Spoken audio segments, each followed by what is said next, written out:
Hey everybody, this is Steven from PopCultureMaven.com. We're back with this week's new comic book reviews. Kind of a light week this week, but definitely some good books and some big surprises. I think that this is a week that kind of surprised me with some stuff. So let's get right to it. First off, we have Rogues #1. Written by Joshua Williamson and Leo with artwork by Leo Max. So what this is, it's kind of it's not the Suicide Squad, but that's a good way to kind of give you. So it's rogues, and so I'm going to read off. So it's got Captain Cold, who's the main character. It's got Golden Glider, Trickster, Bronze Tiger, Magenta, Heatwave, and Mirror Master, and a special appearance by Gorilla Grodd.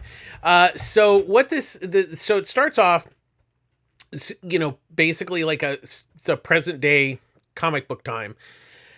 And they're in a bar, and Captain Cold is, he's at the bar. He's having a bad day. Probably some heist didn't go well, and so he gets into a fight. Well, also sitting at the bar is Ape from Angel and Ape. And so there's a fight that breaks out. So then it cuts to like 10, 18. So it's later. He's older. And so what it is, he's working at it like kind of 9-to-5 job. It's a crappy job. It's probably all he can get. And so what it is he always had this plan, because there's a kick in the bar fight where he learns something from Ape.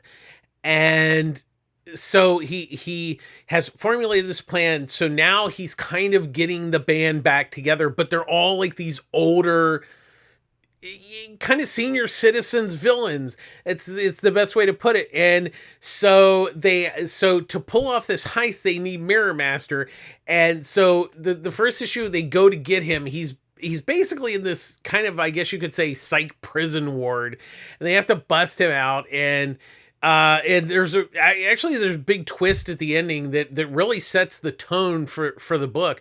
And it's really, I think it was a really big surprise, because in a lot of ways we've kind of seen this general theory of having villains get together. But I think the way that Williamson writes this, the way the script goes, it's just, it really has a great feel. And I think the big thing is so it has action, but really first and foremost, it kind of has heart, because you really do feel sorry for Captain Cold, which is a smart move. I mean, he's still a villain and he does bad things, but there's something about it where, in a way, he's just kind of a normal guy just trying to get through life. And it's funny. There's goofy stuff in there. It's just a great balance of everything. And it was a really big surprise. And then you have Leo Max artwork, which I'm a really big fan of his. He did the artwork for Basket Full of Heads, one of the Joe Hill House comics. And he's really a great artist. And what I really liked about the artwork here that he does is he really captures all those elements, the when he's at, the regular, the 9-to-5 job. He really gets that it's a crappy job. He's depressed, and the bar fight's amazing at the beginning. It's really, the artwork's really wonderful. This is a really big surprise. I mean, this to me is another win for the Black Label at DC, because it allows them to do different stories and stuff that don't take place necessarily in DC continuity. They can pretty much do whatever they want to, and this one really does. And Williamson and Leo Mack really nails it. This is a big win for this week, and it's really highly recommended. Next up, we have Wolverine Patch #1, written by Larry Hama, with pencils by Andrea DeVito, and inks by Lebu Underwood. So the best way to kind of describe this book is it's kind of like a late 80s, early 90s Marvel book, in the sense of it's very old school. Not only, well, obviously Larry Hama was a big writer in the 80s and 90s for Marvel. And he just has it just has this feel of that period. That's not necessarily a bad thing. I think really what works well here is because it does take place, it does have that feel, but I think the artwork is not necessarily, it's kind of not that Jim Lee, Rob Liefeld era. It's more of like the 80s, like Ron Friends and stuff like that. And I really I think it's a good thing. I mean, ultimately, the story was good and everything. It was all nice. It didn't necessarily blow me away, but I did appreciate the fact that it kind of felt like that period. And there's definite tinges of nostalgia to it. But the basic story is that kind of think of Wolverine being somewhat of a free agent James Bond. You know, he'll do jobs for money and stuff like that. And so he gets hired to find out there's something going on in the jungle.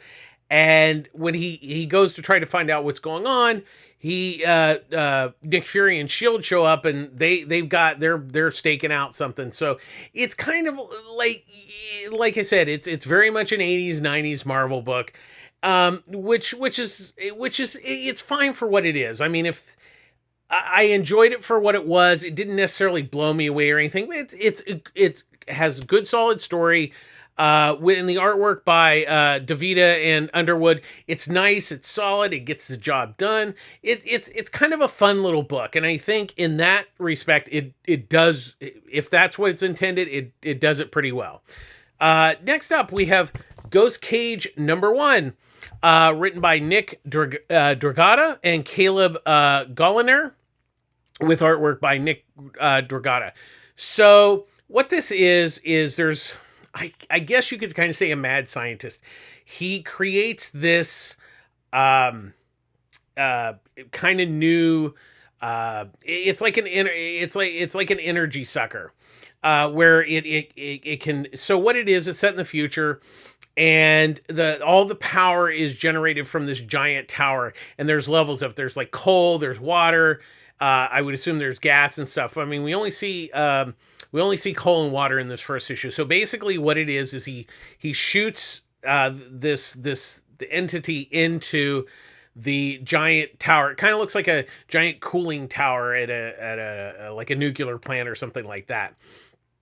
And so it gets, and then there's the warning, everybody needs to evacuate, but there's this one worker who, like, oh, hey, I've got something I've got to do, I can't leave. And she ends up actually taking this entity on the journey of him.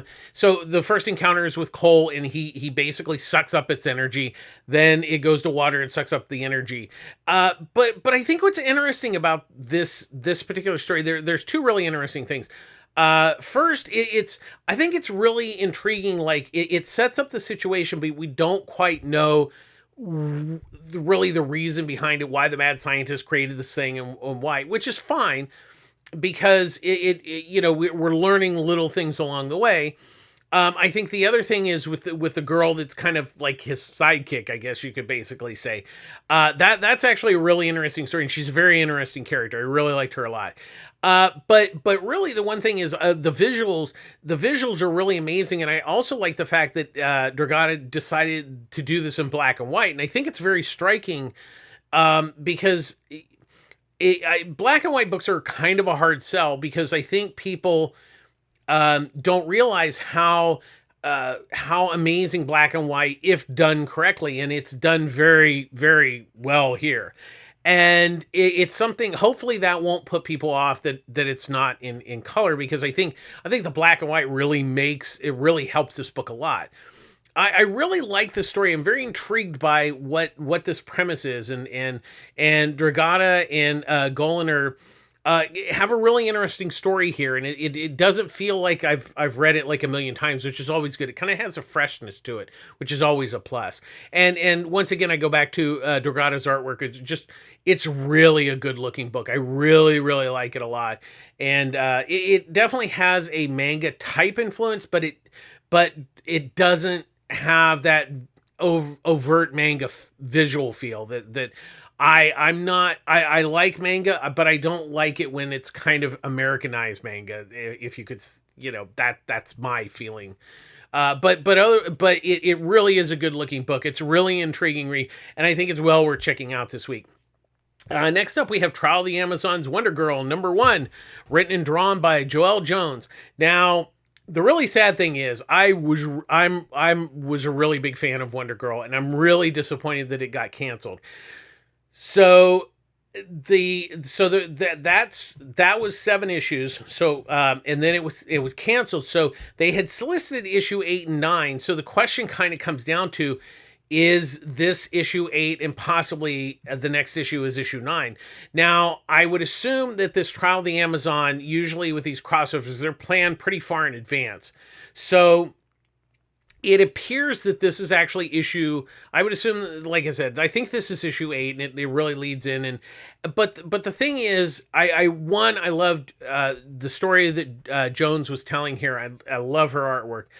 And it's very bittersweet because it fits into the Trial of the Amazons, but it really kind of continues Flora's story. And the question is it really going to get wrapped up?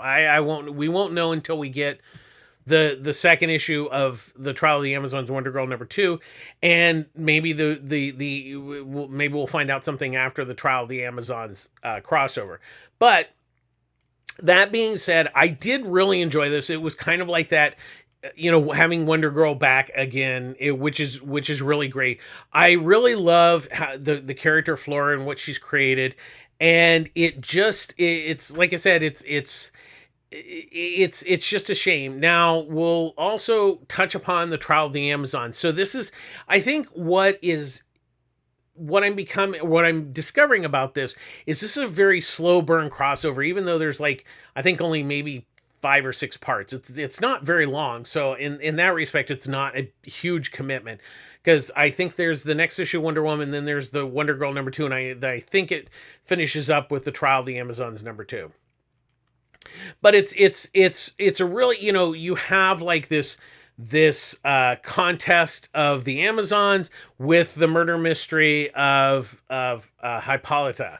So that's kind of what's going on, and it's not kind of a big action. I mean, and there's also things going on behind the scenes. There's the door of Themyscira that keeps that is keeping something bad back, that is obviously escaped onto Themyscira. So once again, I won't say that I'm really blown away by this Trial of the Amazon story, but I did like this particular issue. A lot of that has to do with Joe L. Jones. So we'll kind of see how it all pans out, because I'll read the whole thing and we'll kind of see where it ends up. But overall, I like this. If you've been reading Wonder Girl, definitely pick this up. And if you're reading Trial of the Amazons, obviously you want to continue the story. But otherwise, I'd say if you haven't been reading Wonder Girl or Trial of the Amazons, I wouldn't say that this is a good spot to start with. Next up, we have Demons #1, written by Scott Snyder, with pencils by Greg Capullo and inks by Jonathan Galpin. What this is one of those Comixology originals. Now, it was digital only on Comixology, and Dark Horse made a deal with Comixology to put titles into print. Now, most of them has come out as trade paperbacks, because they're all finished and everything. This is actually the first one where it's actually being released as single issues before the trade paperback, which is kind of unusual. But I think it's also good, because some people don't necessarily want to spend maybe $20 on a title that maybe they haven't read, where you can spend, in this case, I think it's $4.99, and you can at least get a taste to see if you're going to like it. So in a lot of ways, this story isn't particularly original, but I will give that Snyder does a decent spin on it. So what it is this girl and her father's a preacher, and when she's younger, she gets bit by a snake, and unfortunately her arm basically goes bad, and so he cuts it off, and then as she grows older, he creates new arms for her as she grows up.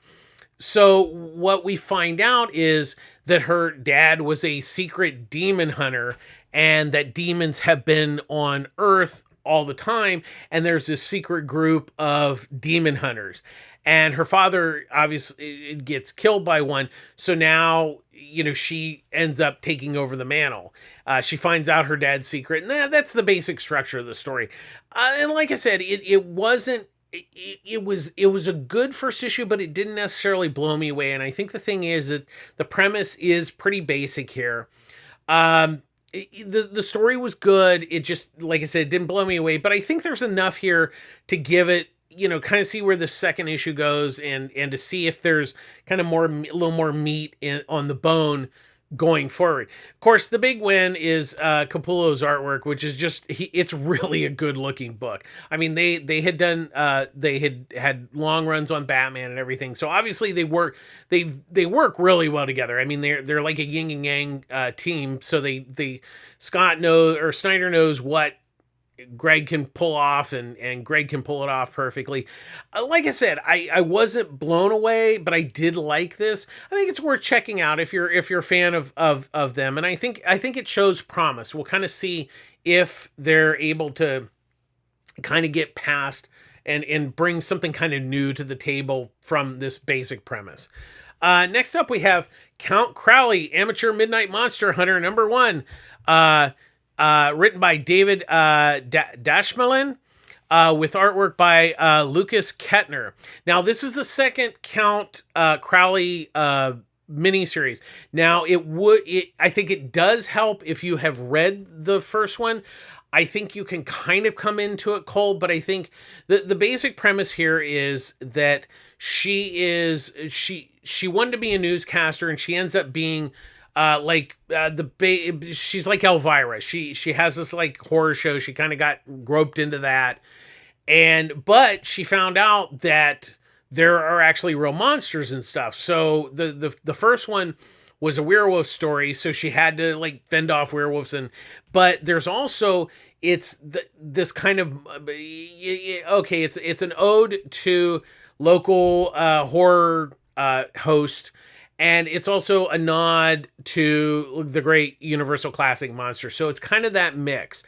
And so we learned from the first miniseries that vampires are kind of running the show. And the thing is that vampires, the myth, the garlic doesn't work, the holy water doesn't work, the sun only bothers them because they need to put sunglasses on. So she's got to figure out how to kill the vampires. So there's kind of that going on. And once again, you should really check out the first miniseries. I really, really dug it. It was a lot of fun.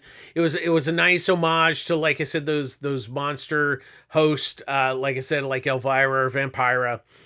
And of course, the whole classic monsters with werewolves and vampires and stuff. It's a lot of fun. And the great thing is, not only is that great homage, it's also an homage to like EC and like DC horrors like House of Mystery and House of Secrets. There's a lot of that sprinkled into it. And the other thing that really I love about this book is Kettner's artwork. He really captures that era of artwork from like DC, the horror, like, Wrightson and Coletta, where it has that visual feel. He's able to capture that. And it also takes place in the 80s. So there's no cell phones or anything like that. So that, so visually he has to capture all that stuff that you would find in the 80s. And it's a really great looking book. And Dash McCown he also, so he's an actor, and most people will know him. He was Polka Dot Man in the Suicide Squad movie. And so the first Count Crowley miniseries was the first thing he had written as far as comics go, and it was just a lot of fun. And this one really continues that fun horror aspect of it. And like I said, there's a lot of like homages and everything. It's really a lot of fun. If you're looking for a horror book that is kind of a little more fun, but it has a good horror bite to it, this one is well worth checking out. I've really, really enjoyed it. And I enjoyed this second kind of mini series. And I like the fact that they did the first miniseries. It sold well enough that they're able to do a second miniseries. I think that's actually good, instead of doing an ongoing thing and watching it die in the middle of the series. Next up, Until My Knuckles Bleed, #2, written and drawn by Victor Santos. So the first issue, you have these kind of older, I guess you could say almost washed up heroes, and one guy who's kind of kind of not Superman, but kind of I would say he's closest visually to like Strong Guy from the X Factor, and he's a bouncer at a nudie club, and but his ex-wife, she was a superhero too, so he ends up, he's a bouncer and everything, and he like wants to own the club. He wants to buy the club from the owner, and then so in this issue, the club closes up, and he's like trying to figure out, and so it goes back to a lot of things in the first issue where like he kind of, he doesn't want to really be a superhero. He's kind of retired, but there's kind of like there's that itch in like the back, like the back of his neck. And so because the club closes, he wants to find out what's going on, because all the girls are gone, and the club was owned by the mob basically, and he's concerned about the girls' welfare. And so he now is becoming like the superhero to find out what's going on. So that's really what happens in the second issue. And I've really, really enjoyed this. And I think the big win is obviously visually Santos. He's an artist, but he's turned out, and he's written stuff before, but I think he understands like this story is obviously written very much with his art style in mind, and it has a great noir visual feel to it. And it's just a really good looking book. It's really, it has a good grit to it. But I also like the fact that the way he portrays the characters and stuff. It's just really, really well done. I'm really enjoying this book, and there's not many noir books, so it's definitely worth checking out for that alone. But I'm really enjoying it, and with with what has happened in the second issue, I'm really excited to see what goes down in the third issue. Next up, we have The Human Target #6, written by Tom King with artwork by Greg Smallwood. So once again, he has been, Christopher Chase has been poisoned because somebody was trying to kill Lex Luthor. So he now has 12 days. So we're in this day 6, and so he is really. Him and Ice have really become, he's fallen in love with her through trying to figure out who of the Justice League International has poisoned him. That's what we think. So, but then we have Guy Gardner, who was dating Ice, and she's dumped him, and now he's pissed at Christopher because he's with Ice. So there's that going on, and he's still trying to find out the mystery. But this issue really has to deal with the relationship of him and Ice. And I will say there is a truly shocking scene that I will not spoil here that really totally changes where this book's going to go in the second arc of the next issues. Now, I do want to say that King and Smallwood are taking a break. It's going to be like 3 or 4 months, and the book is going to come back later in this year to finish out the second 6 issues, because Greg Smallwood's he's not that fast, so they want to make sure that it doesn't interfere with the schedule. So they've planned the 6, taking a break, and then they'll come back with the back issues. So if you've been reading it, don't worry that next month it's going to be 3 months, but hang in there. But like I said, I think this was a perfect story to end that first story arc, because you will be blown away. It's shocking, but it's not. What I love about King's writing is he sure, it's shocking and everything, but it's so much more than that, because it'll be the ramifications of what that is going to do going forward. And that's what I love about King's writing. And this book is absolutely stunningly gorgeous. Smallwood, he has been doing, he did I think the Jughead book or the Archie book, and he's just a really good artist, but this book is amazing. His artwork is stunning in this, and it really has that 60s visual vibe. It's the colors pop. It's just amazing looking, and this book has really been absolutely stunning. I have loved this book. Every issue just keeps getting better and better, and it's going to be tough to have to wait for the next issue 7, but it is so worth the wait. So I'm if you have not been reading this, this is an amazing book. It's really worth checking out. And finally, this week we have Demon Days Blood Feud #1, written and drawn by Peach Momoko. So this special, each one has been a #1, but they're not actually really #1s. I don't know why they did this way. So this is the final chapter of the story, and it really puts the two sisters together, because the older sisters learned that the younger sister had inadvertently killed her mom, but not like on purpose, and so she's pissed, and that's really what this story has been leading to. So what Momoko has done here is she's put a Japanese mythology spin on Marvel heroes. So Wolverine's like a wolf dog. Hulk is like this demon monster, and it's really, this issue really is, it has to do with like family and how you struggle with family, or how you can struggle with family. And that's really what the story has been about, is really about family, even though there's the mythology and the monsters and all the mystical stuff. And it's just been a really, really wonderful ride. The only, like I said, the only thing that's been tough about it is that the books have been bi-monthly, so it's been a very slow burn getting to the end of this story.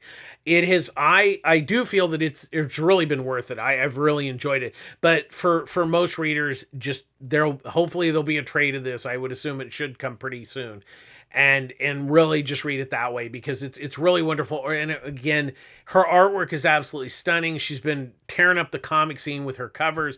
This is the first time that in for a long time that she's actually done interiors. So it's really incredible, and it just, and like I said, the art is absolutely stunningly beautiful. It's just a gorgeous looking book, and the story has been a lot of fun, and really actually very sweet in a kind of a strange way, and it definitely it leaves opening that she could do more stories in the future with these characters. So there definitely could be more down the road, but we'll have to wait and see if she decides to do that. That's going to do it this week. It's, like I said, it's a small week, but there's some really good books. There was nothing that was kind of a clunker, which is always a win. So as a public service announcement, get all my comics at Pulp Fiction Comics, Long Beach, California. Ryan runs a great store. Annie and Eduardo are amazing. It's a really good store. They offer a pull service. You get a discount with your pull service on your new comics. They offer 30% off of trading graphic novels.